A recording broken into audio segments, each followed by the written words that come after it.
Hey y'all, it's Cassie with So She Quilts for Love. Tonight we're going to talk about making the surgical caps reversible. I've had a few people message me and ask me if it's possible to make them reversible or how do you make them reversible, so that's what we're going to do tonight.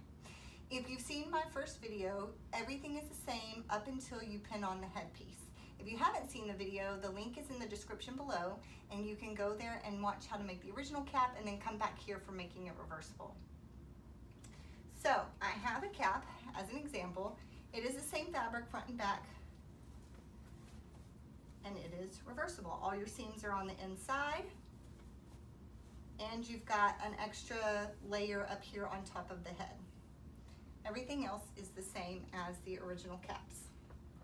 Okay, so I have prepped a headband, and I have pre-prepped my headpieces. So we're going to come over to the table and we're going to pin these on. Alright, so I'm just going to dump out my pins.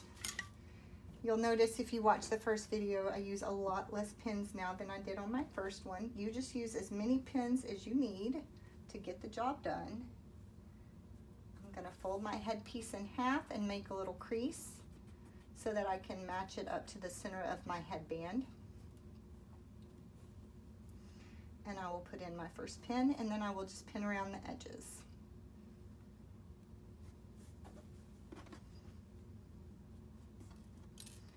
I do pins closer together here at the top of the cap where the curve is more steep. And then as it gets to the flatter edge, I space them out more.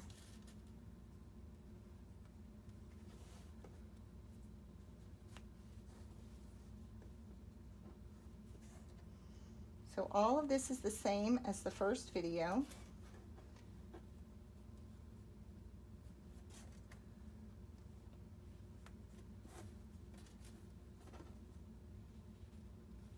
And then I go back and I do the other side. You want to make sure that both sides of your band are up on the edge and even with where you're going to pin your cap, so it's all in the seam allowance.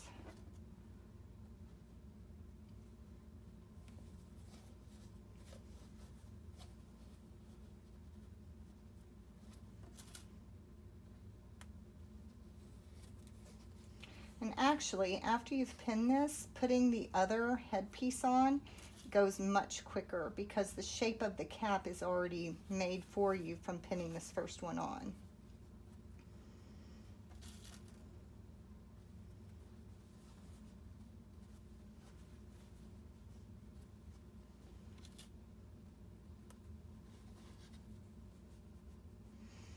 Okay, I've also had some questions about where the edge of the headpiece meets the seam.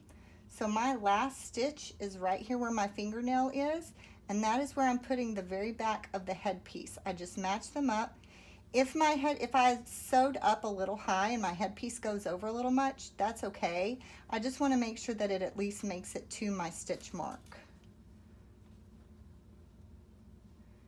Okay, so I've got the first side pinned, and it looks like that. We're going to flip it over. If this was a print, like these Mickey Mouses, I would have done Mickey and Minnie right sides together. So that's what I just did here. And then when I flip it over, I would put my turquoise piece on this side, right sides together. So if you had a print, you would still do right sides together here. Since this is a solid, it's not as noticeable. Okay, so I'm going to just make sure that my band is not in my seam allowance. I'm folding it all in towards the middle and trying to squish it flat. Then I take my second headpiece and I go ahead and fold it again. It's a little harder to find the middle this time, but it's nice to know where the middle of my headpiece is. And this is my middle pin. And so I'm going to line it up with my pin. I'm going to take my pin out and then pin back on this side. And that's how I did this. Instead of adding extra pins this way and then taking those out, I just flip them over. So as you can see, the shape of the cap is already made for you. You just have to switch the pins from one side to the other. So I just make sure I'm holding all three layers nice and tight. I take the pin out and I move it to this side.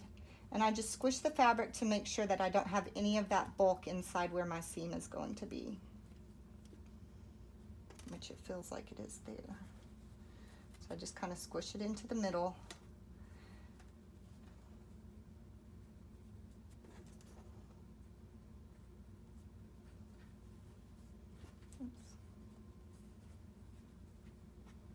Trying to keep all my layers and edges in all my layers the same edge.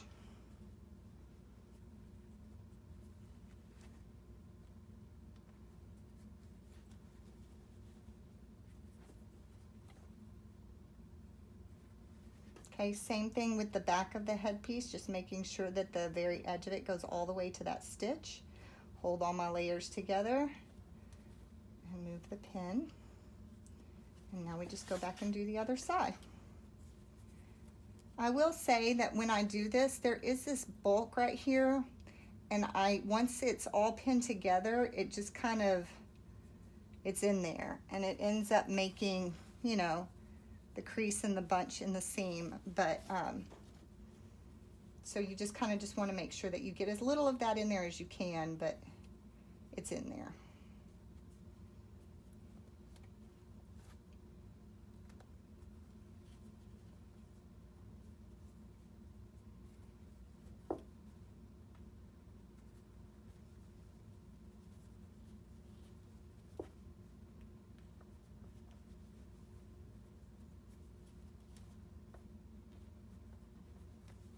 Just a couple more pins, and then we'll go over to the sewing machine and we will sew this together.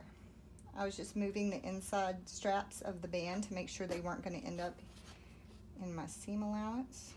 I'm lining up the headpiece again and getting that pinned. So now we have both headpieces pinned on.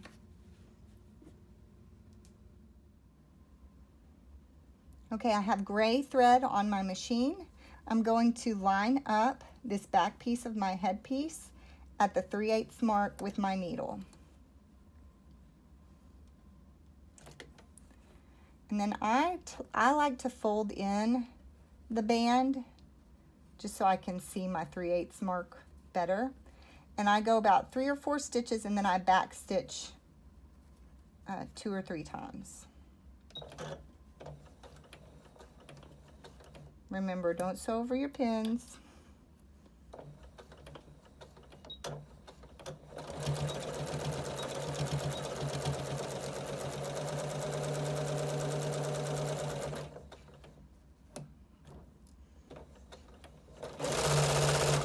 And I just sew around, keeping the edge of my cap on the 3/8 mark on my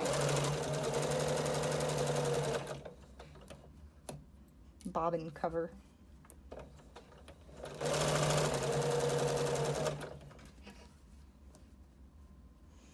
This is where I have a lot harder time getting the bulk out. Since everything's pinned down, I can't pull on the fabric down in here to unbulk it. So I just do the best I can and know that there's going to be some creases.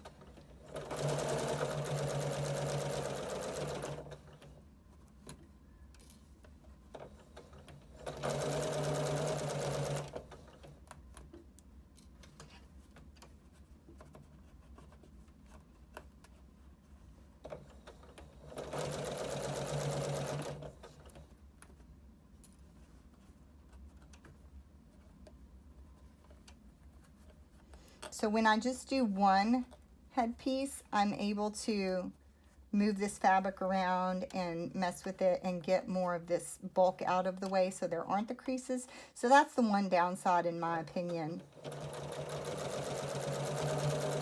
of making them reversible. That's a downside. One of the things I really like about making it reversible is that all of these seams and threads, all of those are going to be inside the cap, and the person won't feel them or, you know, be tickled by them or have to trim them if they kind of start to fray in the wash or anything. And I'm just folding that in again so I can seam on 3/8.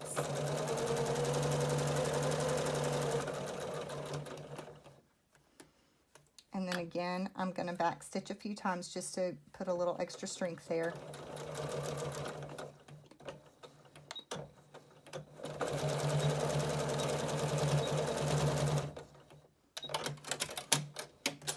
All right, I'm gonna zigzag stitch this just for a little extra strength in there, help it hold all together, and then we will turn it right sides out so you can see the finished product.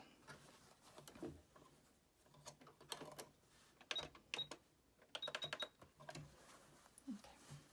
Again, I start back where the headpiece meets the band. And I just let it go. Oh, nope. I fold this back in. I didn't see that it had popped out, because the zigzag stitch will actually get this part. And this doesn't matter as much since it's going to be on the inside, since this one's reversible. But when you're doing the one head piece, it does help quite a bit to tuck that part in.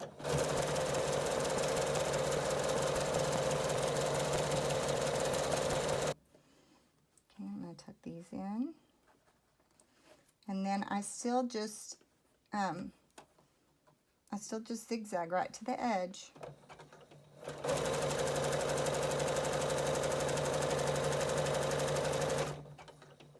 And then I do a locking stitch, or you can back stitch. I'm going to trim these threads.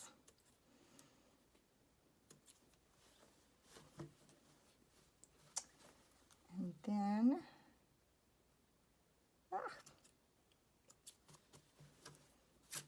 we'll turn it right sides out.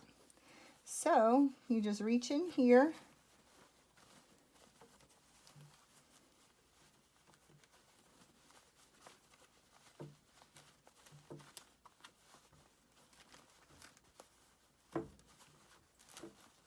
There we go.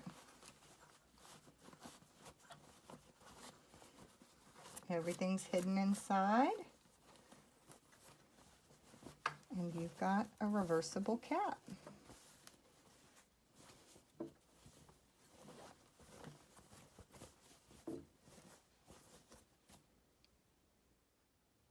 All right, so we have our finished cap. And now, so you can see how it looks with long hair, to see that it does fit with long hair. I'm just going to pull my hair into like a low bun.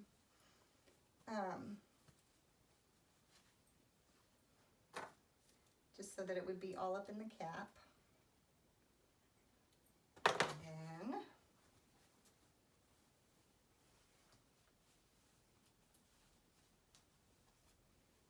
I'll put it on and I tie it. And I've noticed from the pictures that nurses have sent me that it looks like a lot of them tuck the ties up into the cap. And then for my head size, I need to roll the band up some. And that makes it more adjustable. And it would be easier for me to adjust it and know what I look like if I had a mirror. But I figured this is probably good enough. So my hair is covered. You saw how long my hair was. It's all up in there.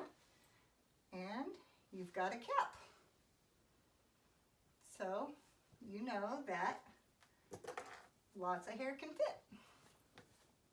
All right, well, thanks for coming back. Thanks for asking how to make it reversible. I hope this was helpful. And there is a little surprise behind me if you've noticed in the background. I hope to do another tutorial very soon about using up all your scraps from making all of these caps. So I hope you'll come back when that's available. Have a good night.